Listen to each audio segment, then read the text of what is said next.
ডালের আলাদা এই দেখেন এখানে ডাল চলছে। এই তো ডালে দিলে তেলে দিয়ে ঢেলে দিচ্ছে। আসসালামু আলাইকুম বন্ধুরা, সবাই কেমন আছেন? আজকে আমি রান্না করতে বসে গেছি। আজকে আমাদের বাসায় আমাদের জমিতে পেঁয়াজ লাগাচ্ছে। 14 জন মানুষ হয়েছে, তো 14 জনের মতন রান্না করছি। ডাল রান্না করছি। এই তো এই দেখেন পানি গরম করেছি, তারপরে এখানে প্রেসারে ডাল সিদ্ধ করেছি। সিদ্ধ করে আমি এতে তুলে দিয়ে ধুচ্ছি। ডালের কালারটা এমন হয়েছে দেখে যান। এই দেখেন এখন ডালগুলো আমি আস্তে আস্তে ধুতে নেব। এই তো লবণ দিয়ে দিচ্ছে ডালে, আর ডালে হলুদ দিয়ে দিচ্ছে। এই তো দেওয়া হয়ে গেল। এই তো ডালগুলো লাড়া হচ্ছে।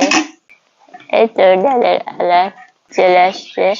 এই দেখেন এই তো এখন ডালে পানি দিয়ে দেবে। এই তো ডালে পানি দিয়ে দিল। আজকে অনেক ডাল রান্না হচ্ছে। মা পানি দেওয়া হয়ে গেল? হ্যাঁ, হয়ে গেল। এখন আমরা ডালে বরফ তুলে নেব, নিয়ে ডালে দেব। এই তো এখন মা ডাল তুলে নেবে। এই দেখেন এখানে ডাল তুলছে। এই তো ডালে জলে ঢেলে দিচ্ছে। এই দেখেন ডাল ঢালা হয়ে গেল। এই তো এখন আমি এই দেখেন ডালগুলো তেলে দেব। এই তো এখন আমি তেলে ঢেলে দিচ্ছি। এই তো হাতে সরিষার তেল দিয়ে দিচ্ছি। এই তো তেল দেওয়া হয়ে গেল। এই দেখেন এখন আমি পেঁয়াজ রসুন দিয়ে তেলে দেবো, তাই দিয়ে দিলাম।